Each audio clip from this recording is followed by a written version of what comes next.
person on this stage who has a plan that is about lifting up the middle class and working people of America.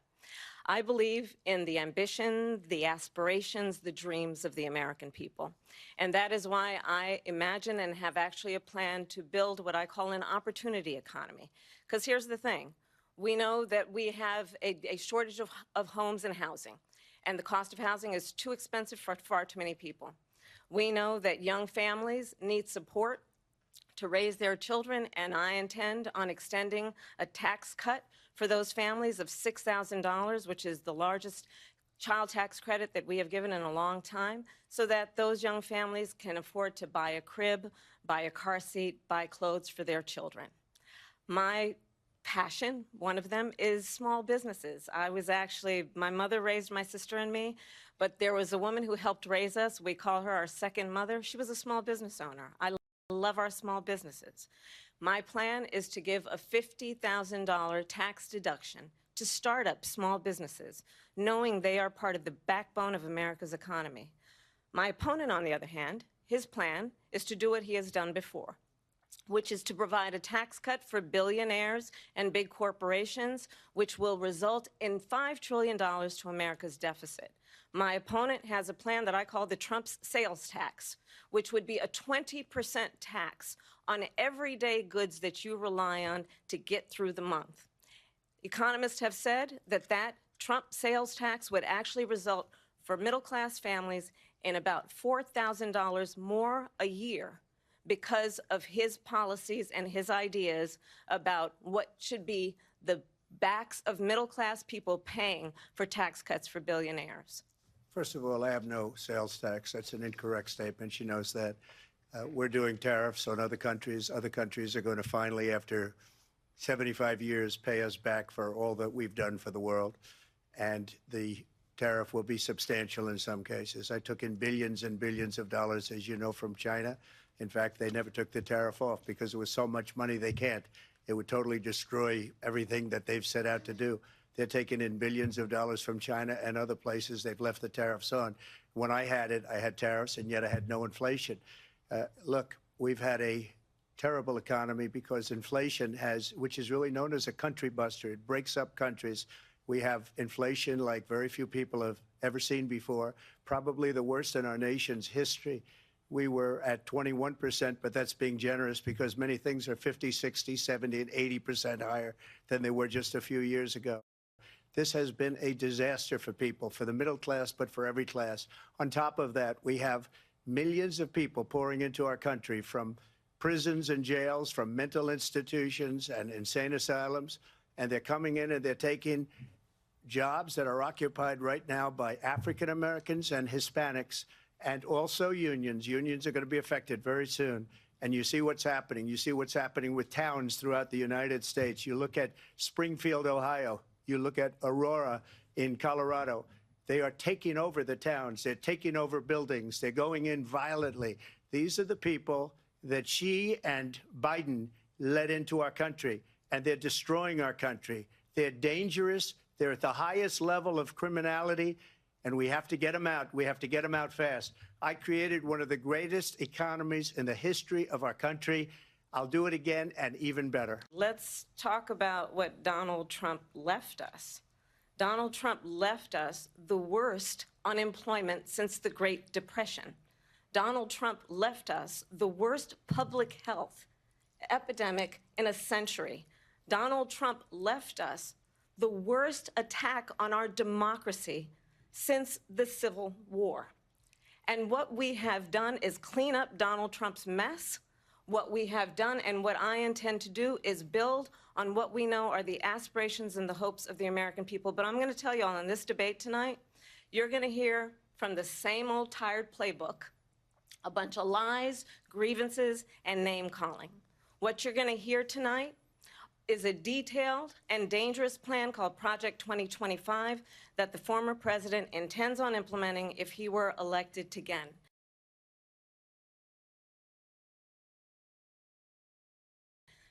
I believe very strongly that the American people want a president who understands the importance of bringing us together, knowing we have so much more in common than what separates us.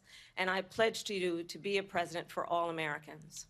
16 Nobel laureates have described his economic plan as something that would increase inflation and by the middle of next year would invite a recession. You just have to look at where we are and where we stand on the issues. And I'd invite you to know that Donald Trump actually has no plan for you because he is more interested in defending himself than he is in looking out for you. I have nothing to do, as you know, and as she knows better than anyone, I have nothing to do with Project 2025. That's out there. I haven't read it. I don't want to read it purposely. I'm not going to read it. This was a group of people that got together. They came up with some ideas, I guess some good, some bad, but it makes no difference. I have nothing to do. Everybody knows I'm an open book. Everybody knows what I'm going to do. Cut taxes very substantially and create a great economy like I did before. We had the greatest economy. We got hit with a pandemic, and the pandemic was not since 1917, where 100 million people died, has there been anything like it. We did a phenomenal job with the pandemic. We handed them over a country where the economy and where the stock market was higher than it was before the pandemic came in. Nobody's ever seen anything like it. We made ventilators for the entire world. We got gowns, we got masks, we did things that nobody thought possible. And people give me credit for rebuilding the military. They give me credit for a lot of things.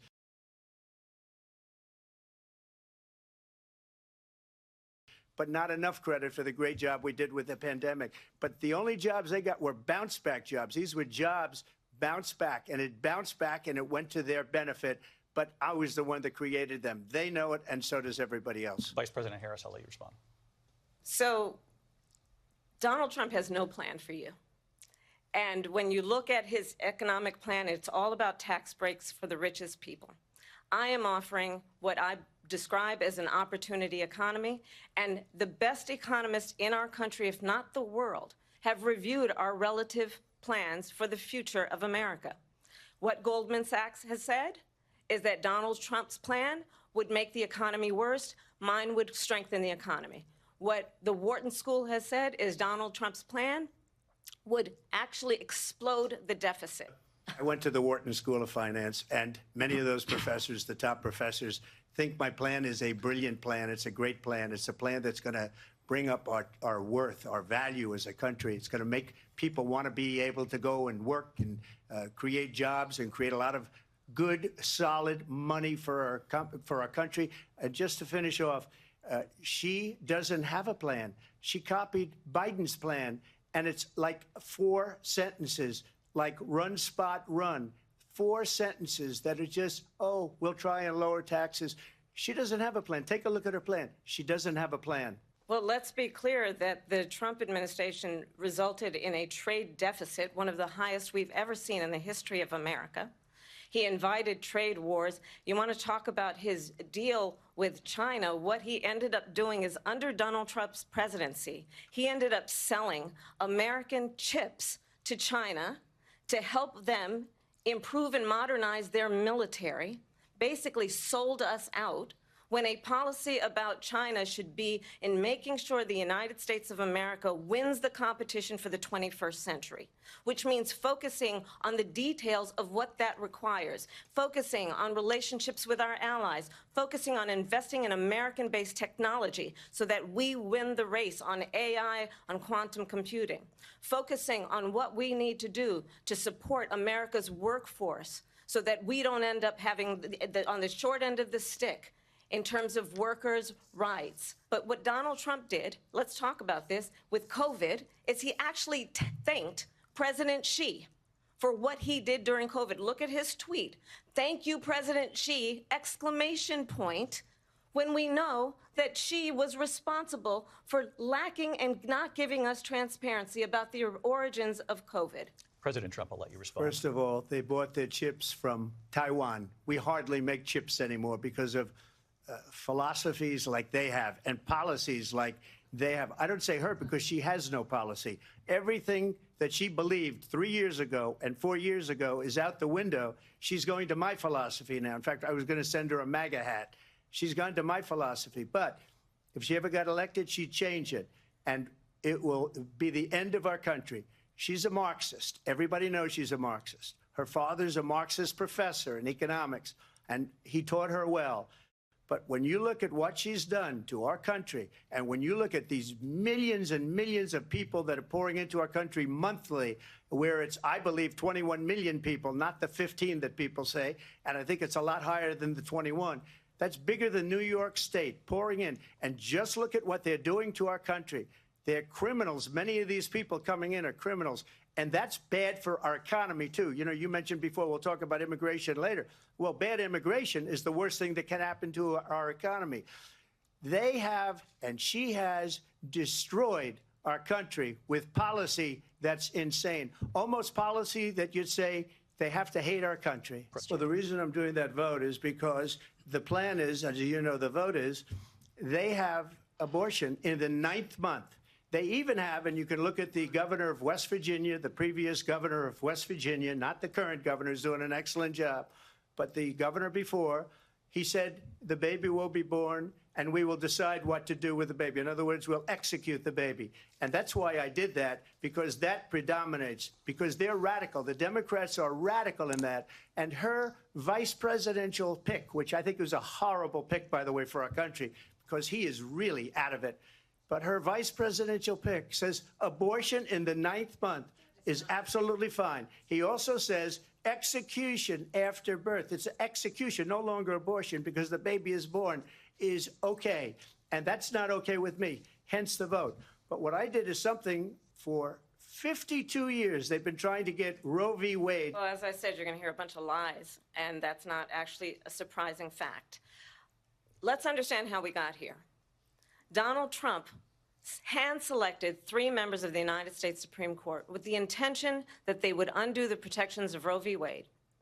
And they did exactly as he intended. And now in over 20 states, there are Trump abortion bans, which make it criminal for a doctor or nurse to provide health care. In one state, it provides prison for life. Trump abortion bans that make no exception even for rape and incest, which understand what that means.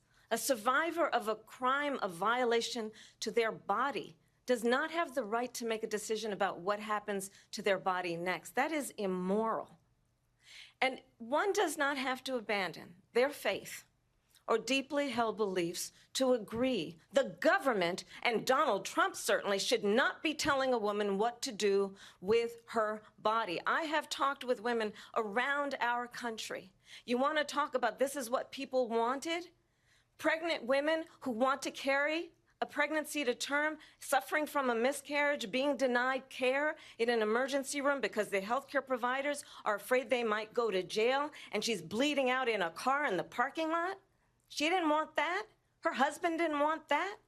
A 12 or 13-year-old survivor of incest being forced to carry a pregnancy to term? They don't want that.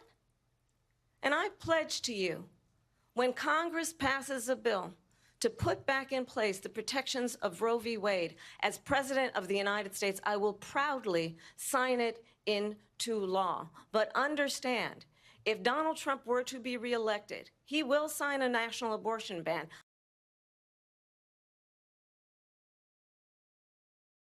Understand, in his Project 2025, there would be a national abortion, a monitor that would be monitoring your pregnancies, your miscarriages. I think the American people believe that certain freedoms, in particular the freedom to make decisions about one's own body, should not be made by the government. There she goes again. It's a lie. I'm not signing a ban, and there's no reason to sign a ban, because we've gotten what everybody wanted. Democrats, Republicans, and everybody else, and every legal scholar wanted it to be brought back into the states. And the states are voting. And it may take a little time, but for 52 years, this issue has torn our country apart. And they've wanted it back in the states. And I did something that nobody thought was possible. The states are now voting. What she says is an absolute lie. And as far as the abortion ban, no, I'm not in favor of abortion ban, but it doesn't matter because this issue has now been taken over by the states. Would you veto a national abortion ban if it came Well, to I your won't desk? have to because, again, two things. Number one, she said she'll go back to Congress. She'll never get the vote. It's impossible for her to get the vote, especially now with the 50-50, essentially 50-50 in both Senate and the House. She's not going to get the vote. She can't get the vote. She won't even come close to it. So it's just talk. You know what it reminds me of? When they said they're going to get student loans terminated, and it ended up being a total catastrophe. The student loans, and then her, I think probably her boss, if you call him a boss, he spends all his time on the beach. But look, her boss went out and said, we'll do it again. We'll do it a different way. And he went out, got rejected again by the Supreme Court. So all these students got taunted with this whole thing about this whole idea. And how unfair that would have been, part of the reason they lost, to the millions and millions of people that had to pay off their student loans. They didn't get it for free. But they were saying it's the same way that they talked about that they talk about abortion. But if I could just get a yes or no, because your running mate, J.D. Vance, has said that you would veto it if it did come to your desk. Well, I didn't discuss it with J.D. In all fairness, J.D., and I don't mind if he has a certain view, but I think he was speaking for me, but I really didn't. Look, we don't have to discuss it because she'd never be able to get it, just like she couldn't get student loans. They couldn't get student loans. They didn't even come close to getting student loans. They taunted young people and a lot of other people that had loans. They can never get this approved. So it doesn't matter what she says about going to Congress. Well, wonderful. Let's go to Congress, do it. But the fact is that for years they wanted to get it out of Congress and out of the federal government. And we did something that everybody said couldn't be done. And now you have a vote of the people on abortion. Vice President Harris, I want to give you your time to respond, but I do want to ask, would you support any restrictions on a woman's right to an abortion? I absolutely support reinstating the protections of Roe v. Wade. And as you rightly mentioned, nowhere in America is a woman carrying a pregnancy to term and asking for an abortion. That is not happening. It's insulting to the women of America. And understand what has been happening under Donald Trump's abortion bans. Couples who pray and dream of having a family are being denied IVF treatments. What is happening in our country? Working people, working women who are working 1 or 2 jobs, who can barely afford childcare as it is, have to travel to another state to get on a plane sitting next to strangers to go and get the health care she needs.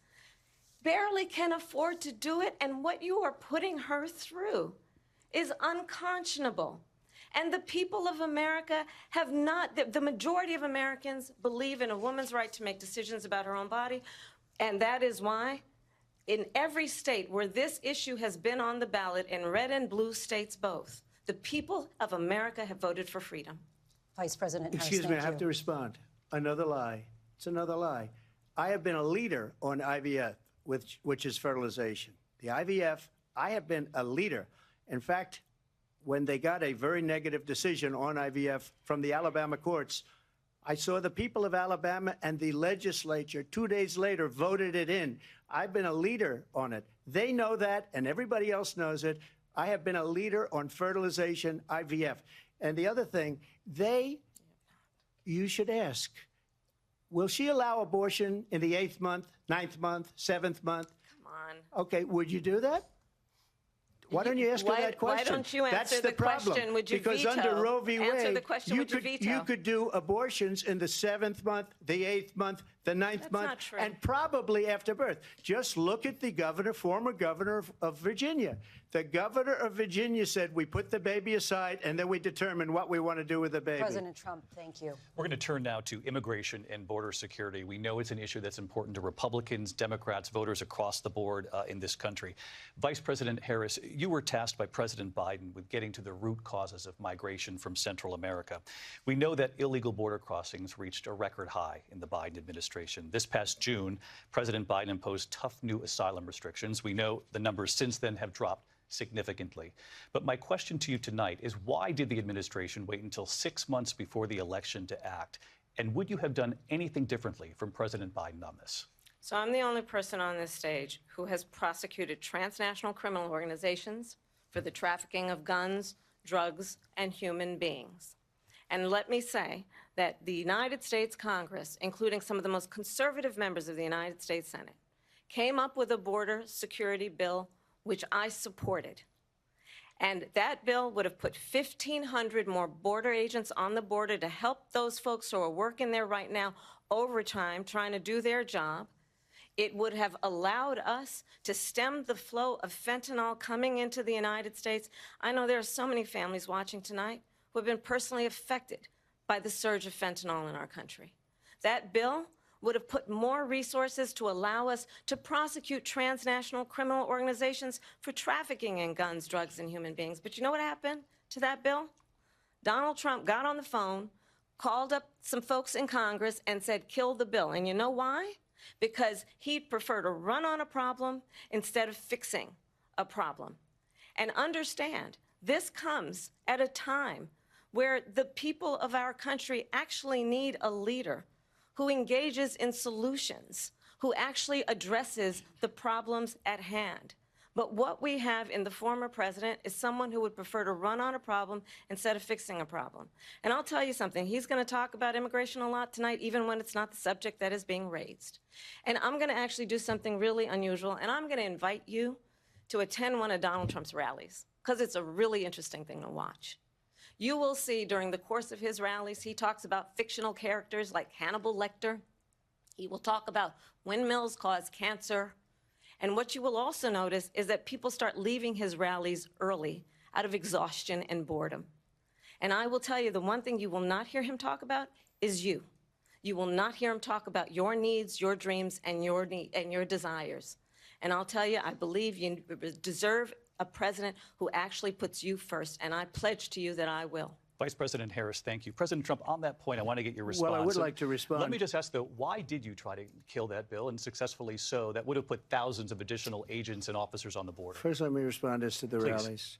She said people start leaving. People don't go to her rallies. There's no reason to go. And the people that do go, she's bussing them in and paying them to be there, and then showing them in a different light. So she can't talk about that. People don't leave my rallies. We have the biggest rallies, the most incredible rallies in the history of politics. That's because people want to take their country back. Our country is being lost. We're a failing nation. And it happened 3.5 years ago. And what's going on here, you're going to end up in World War III, just to go into another subject.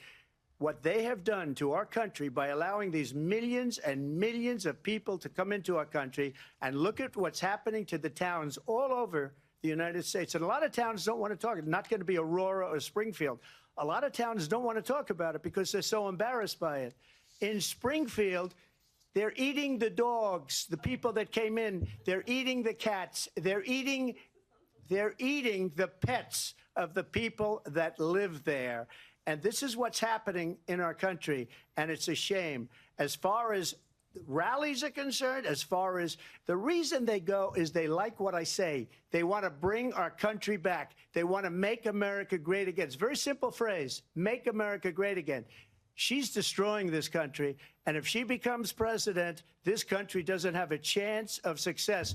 Not only success, we'll end up being Venezuela on steroids. You talk about extreme. This is, I think, one of the reasons why in this election, I actually have the endorsement of 200 Republicans who have formerly worked with President Bush, Mitt Romney, and John McCain, including the endorsement of former Vice President Dick Cheney and Congress member Liz Cheney. And if you want to really know the inside track on who the former president is, if he didn't make it clear already, just ask people who have worked with him. His former chief of staff, a 4-star general, has said he has contempt for the Constitution of the United States. His former national security advisor has said he is dangerous and unfit. His former Secretary of Defense has said the nation, the republic, would never survive another Trump term. And when we listen to this kind of rhetoric, when the issues that affect the American people are not being addressed, I think the choice is clear in this election. President Trump, I'll give you a quick minute to respond here. Thank you, because when I hear that, see, I'm a different kind of a person. I fired most of those people not so graciously. They did bad things or a bad job. I fired them. They never fired one person. They didn't fire anybody having to do with Afghanistan and the Taliban and the 13 people whose were just killed, viciously and violently killed. And I got to know the parents and the family. They didn't fire. They should have fired all those generals, all those top people, because that was one of the most incompetently handled situations anybody has ever seen. So when somebody does a bad job, I fire him. And you take a guy like Esper. He was no good. I fired him. So he writes a book. Another one writes a book. Because with me, they can write books. With nobody else can they. But they have done such a poor job, and they never fire anybody. Look at the economy. Look at the inflation. They didn't fire any of their economists. They have the same people. That's a good way not to have books written about you. But just to finish, I got more votes than any Republican in history by far. In fact, I got more votes than any president, sitting president in history by far.